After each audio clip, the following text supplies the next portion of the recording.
Paz seja convosco. Dei uma de quadrangular raiz agora, hein? Que bom poder estar aqui mais uma vez. E quando eu digo estar aqui, é aqui no monte, buscando um pouco mais de Deus e poder compartilhar algo que Deus tem mostrado, tem incomodado. Eu espero que a mensagem de hoje não seja algo estranho para você. Tenho quase certeza que você já escutou a respeito disso, mas aqui eu estou servindo como um alerta, alguém que precisa chacoalhar, né, corações. Então é isso que Deus tem feito comigo. Espero que faça com você também. Bom, você já viu o título dessa mensagem? Deixa eu começar com as minhas histórias. Hoje a história é verídica. Eu lembro da primeira vez em que fui lá nas comunidades ribeirinhas, lá no nossa ilha do Marajó, irmãos preciosos. E na primeira experiência foi interessante a questão de termos que levar o nosso suprimento para lá. E dentre esses suprimentos tinha água mineral. E, bom, chegando lá eu fui perceber, né? Porque devido à distância, não tem a água tratada. Bom, tem água até demais, que não falta é água lá, que não falta é rio, para tudo quanto é lado. Mas com aquele cuidado, né, de não poder beber a água do rio, né? Não sabemos do conteúdo dela.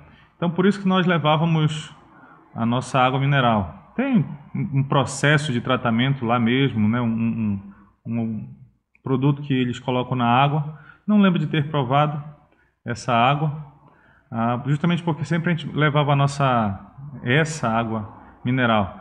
E é angustiante saber que a gente tinha que regrar aquela água ali, que acabou, eu ia ter que me virar, ia ter que beber alguma outra água, né? Ferver, não sei, algum método. Muito bem, mas o que eu achei interessante é que eu vi alguns ribeirinhos tomando água do rio. Lembro de uma situação da gente andando de canoa e tinha uma cuiazinha, passou no rio e já tomou, matou a sede ali. Sendo que, com certeza, se nós da cidade inventássemos de fazer isso, iríamos ter sérias dores de barriga. É o que eu imagino. Nunca provei para fazer o teste, se é isso mesmo que acontece. Muito bem. Então, essa ideia dessa água, que aparentemente alguns acostumaram com ela, mas não ficam sempre provando dessa água, mas já vi eles fazendo isso. Não sei, o organismo se acostumou com aquela água e ela até recebe bem. Então, é interessante. Vamos começar aqui em Provérbios 27, 7. É um texto bastante interessante. Diz assim: a alma farta. Você precisa, né? Não sei se você está com a Bíblia aí, vamos lá. A alma farta pisa o favo de mel, mas a alma faminta, todo amargo é doce. Bom, o que eu quero falar nessa nossa primeira sessão desse nosso estudo? É a respeito de adultério. Esse texto eu acho ele bastante interessante. Eu vi o pastor José Rodrigues ministrando ele, e interessante, ele inverteu a forma como eu lia esse versículo. Eu vou mostrar para vocês aqui que ele dizia assim: a alma farta pisa o favo de mel. E ele, ensinando para casais, dizia assim: se na sua casa você tem tudo o que você precisa, ou seja, você está farto, Então, pode vir qualquer favo de mel, ou seja, uma segunda proposta, né, de infidelidade conjugal. Pode vir o que vier. Não, já estou farto, eu já estou bem suprido. Essa seria a ideia. É interessante mesmo. Olha, a alma farta pisa o favo de mel. Então, tem nosso posicionamento dentro de um casamento, né, de estar suprindo as necessidades, todas as áreas, né, do nosso cônjuge. Então, eu achei interessante. Eu sempre invertia esse versículo e eu colocava que a alma farta, mas farta de uma coisa que não é benéfico. Pisa o favo de mel, que é benéfico. Então, até mesmo a Bíblia, eu falei muito a respeito disso, cheguei a pregar. Se a pessoa se enche de outras coisas, está farta, né? Comeu besteira no caminho, não vai almoçar. Então, não pode ser a melhor comida, mas ele está cheio. Então, é interessante. E quando a gente fala de adultério, eu sempre é interessante pensar que a culpa é dos dois. Sempre, tá bom, tem parcelas, tem porcentagem de culpa, sim, mas não tem jeito. Quem conhece bastante sobre áreas de casais e tudo mais, relacionamento, sabe que ninguém leva a culpa sozinho. Essa é uma realidade. Então, por quê? Porque a gente sabe, olhando esse texto, de encontrar qual é o sentido do casamento.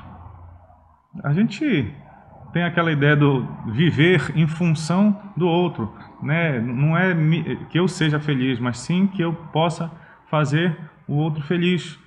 Então, dentro disso, a gente, né, encontra várias situações que nós precisamos pensar nessa luta dentro do casamento, lutar juntos, né? Para a saúde do casamento. Então, por isso eu sempre vi desse jeito. Todas as vezes percebi que a culpa sempre foi dos dois envolvidos naquele relacionamento. Mas aí o que eu acho interessante, como reagir, né, ao adultério. Difícil a gente aconselhar alguém, né? Falar de fora é muito fácil. Então, de repente, nós conhecemos os versículos da Bíblia, a ideia do amar e tudo mais, o próximo, a ideia da cumplicidade no casamento, mas quando chega a hora, rapaz, que tem uma situação, a gente não sabe reagir, a gente nem imagina como vai ser a reação. Então, só quem está na pele mesmo para dizer. E as reações são adversas, são de todas as formas. Tem aquela pessoa explosiva, tem a outra que, né, acaba dando graças a Deus que ela aconteceu, né? Infinitas, variadas formas de reação. Mas o interessante é que a Bíblia ela não dá brecha para a ideia do adultério. Ela é nítida, né? Inúmeros versículos que condenam a proposta ou a prática do adultério e nós vemos essa situação. Então, daqui a pouco eu vou dizer qual foi o versículo que me levou a fazer esse estudo, a colocar até mesmo esse título dentro dele, que ainda não é o próximo, tá? Mas depois de dar uma analisada nesse primeiro tópico, que seria a questão do adultério, de ver como é que isso funciona, como é que nós somos abordados nessa ideia do adultério, no segundo ponto, a gente poderia ver qual seria a punição quando nós falamos em adultério. Eu vou trazer um texto aqui que ele é bastante pesado, eu confesso. Está lá no livro de Números, capítulo 5, versículo 14. Eu acho interessante e pesado esse texto, que fala justamente de uma situação, bom, estou lendo números, tá? Na época da lei, em que o marido ficava desconfiado da fidelidade da esposa. O texto começa no versículo 11, o subtítulo aqui, na verdade o título que está na minha Bíblia, é a prova da mulher suspeita de adultério. Então, o contexto diz assim, olha, se a mulher de alguém se desviar e for infiel e tudo mais, e assim por diante, até que chega num termo interessante, que está no versículo 14, ou seja, Números 5:14. Acompanhe comigo aqui. E o espírito de ciúmes, para mim esse é um termo interessante, e o espírito de ciúme vier sobre ele, ou seja, sobre o marido, e de sua mulher tiver ciúmes, por ela se haver contaminado, ou o tiver, não se havendo ela contaminado. Volta aqui rapidinho, porque tanto faz, seja com a prova viva no flagra, ou então a desconfiança. Tinha essa possibilidade dos dois irem ao templo e ser colocado à prova essa desconfiança, ou, como a palavra está dizendo aqui, o ciúme. Bom, aqui é interessante pensar no ciúme, que a gente vê muitas pessoas doentias nesse ponto de ciúme, que sufoca a outra pessoa, o companheiro ou a companheira. Então é interessante essa análise desse texto, quando diz que aquele ciúme doentio, ele aqui é dissipado. Porque é feita uma prova aqui, um teste, vamos dizer assim. Não sei se você conhece esse texto, mas tem uma sequência que eu não vou ler, que o sacerdote, né, diante desse casal, ele mistura umas coisas na água, até pega o pó que está ali no chão, no tabernáculo, coloca na água, mistura. Você vai ler depois, né, se você não conhecer, e dá aquela água para a mulher beber. E aí a ideia da reação, ele chama essa água, águas amargas, amaldiçoantes. Isso está lá no versículo 19. Ele intitula, a lei intitula essas águas como águas amargas, águas que traz consigo a maldição. São esses termos que tem ao redor desse versículo que eu li aqui. Então, mas é interessante que ele termina no versículo 21, acompanhe comigo aqui. Então o sacerdote fará que a mulher tome o juramento de maldição e lhe dirá: o Senhor te ponha por maldição e por praga no meio do teu povo, fazendo-te o Senhor descair a coxa e inchar o ventre. Então, olha só o que acontece com essa mulher. Mas deixa eu te falar, antes de tudo isso, todo esse processo de águas amargas e esse ventre inchado, e logicamente, se a mulher estivesse impune de tudo isso, nada dessas consequências aconteceriam com ela. Diferente se fosse real, haveria um castigo. Tem uma polêmica muito forte nesse texto aqui sobre aborto, dizendo que essa água ela se tornava abortiva. Não tem nada, Deus nunca vai fazer um negócio desse. Imagina a traição de Batseba com Davi, aquilo foi um adultério. E o filho não morreu, ele nasceu, teve a oportunidade de nascer, mas ele não foi abortado. Então, usam muito errado esse texto aqui. Não é a ênfase que eu quero trazer aqui. Agora deixa eu virar uma chave aqui. Desculpa, né, para quem estiver passando por uma situação de tudo aquilo que a gente está conversando até agora, né? Mas nós vamos para algo mais sério. Algo mais sério do que esse nível de adultério. Porque, biblicamente, nós vemos muito Deus tratando com essa palavra adultério. a gente vê muitas vezes Deus se referindo a nós, tratando diariamente com o nosso adultério. E é esse termo que eu preciso trazer à tona aqui para você novamente. Então, coloca nessa situação, você ficaria nervoso com uma traição? Ficaria irado? Iria atrás de vingança? Ou sei lá, qualquer outro sentimento? Você ficaria contrariado? Não sei.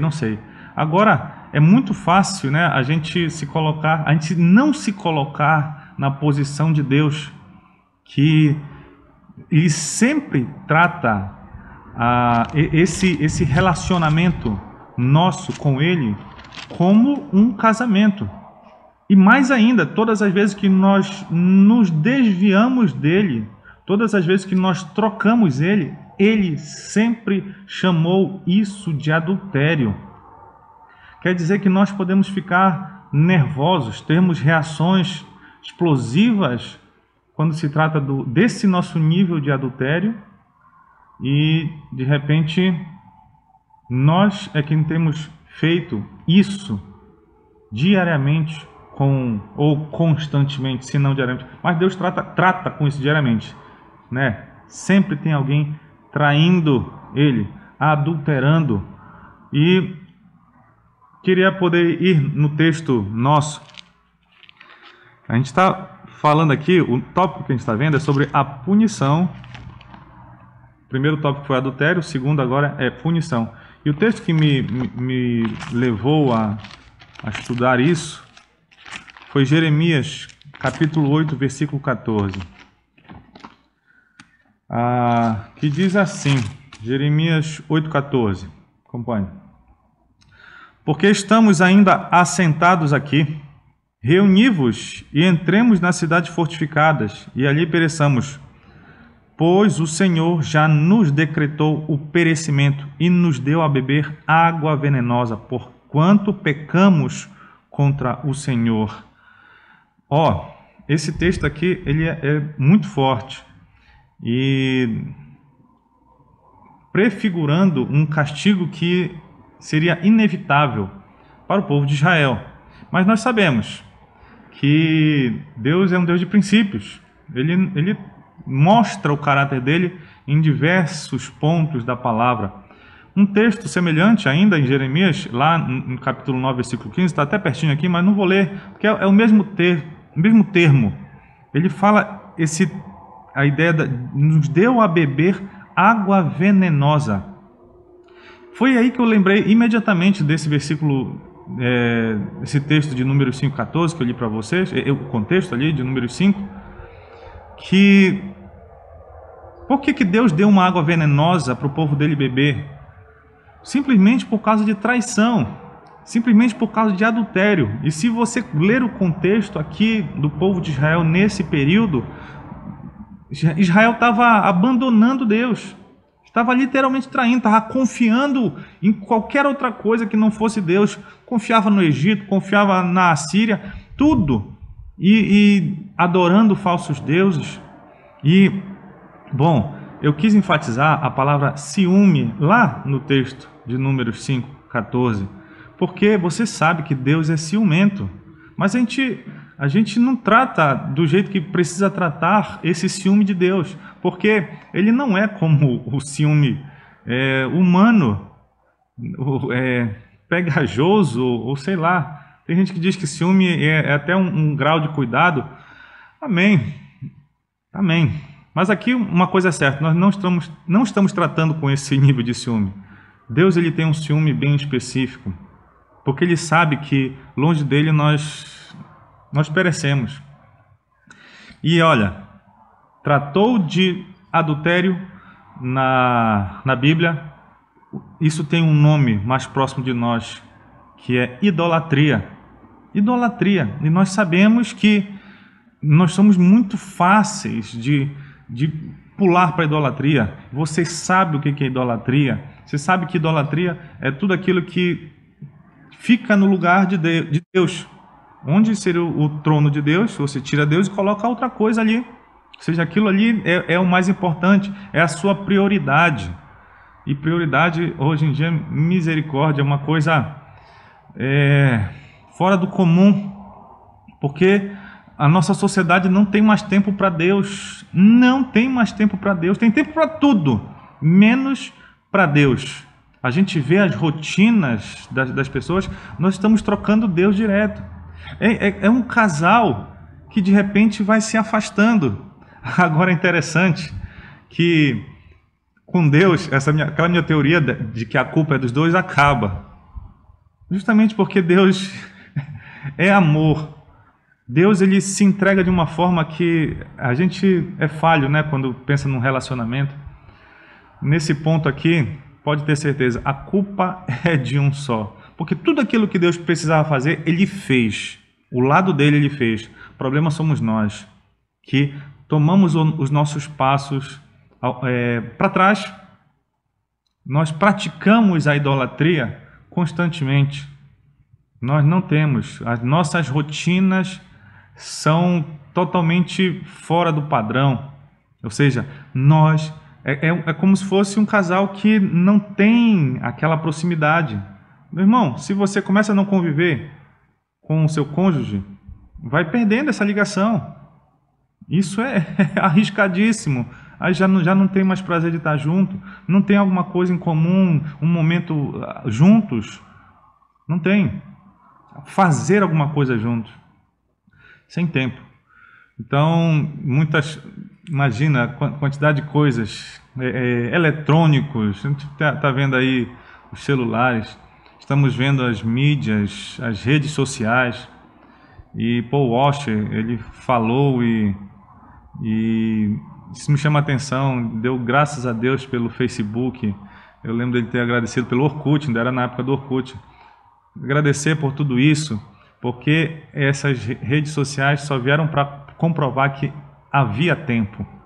Porque o tempo que a sociedade passa com isso não existe. Trocando Deus. Passa mais tempo fora do relacionamento. É como se fosse uma esposa que vive mais na academia, por exemplo, do que com o marido. Está estranho isso, está estranho. Por que você passa mais tempo com outras coisas?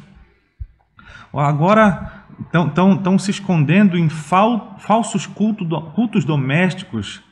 Não sei que o isolamento social, eu vou assistir daqui de casa, porque eu também sou igreja e que a gente está cultuando. Mentira, mentira. Mentira! Como é que de repente o culto doméstico agora é o seu principal culto? Não. Você está se escondendo. Desculpa, você não. Essas pessoas estão se escondendo. Estão trocando a presença de Deus, se afastando e, nesse afastamento, adulterando ou praticando essa idolatria, trocando Deus por qualquer outra coisa.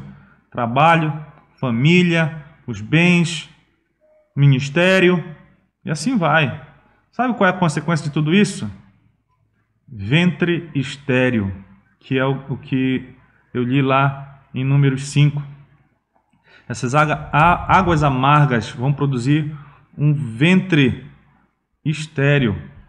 E assim estamos, assim a igreja está, uma igreja que não gera nada. Tem muita coisa construída, mas gerada, que a gente sabe, eu espero que vocês saibam, né? A força da palavra gerar. E isso nós não temos visto. Vemos um nível de repetição. Eu vi ali, repito aqui. Eu vi a igreja pintada de uma cor ali, eu repito aqui. Eu vi o pessoal cantando desse jeito, eu canto aqui. Mas gerar mesmo, a igreja não tem feito isso. Por quê? Não tem mais tempo com Deus. É mais fácil eu repetir.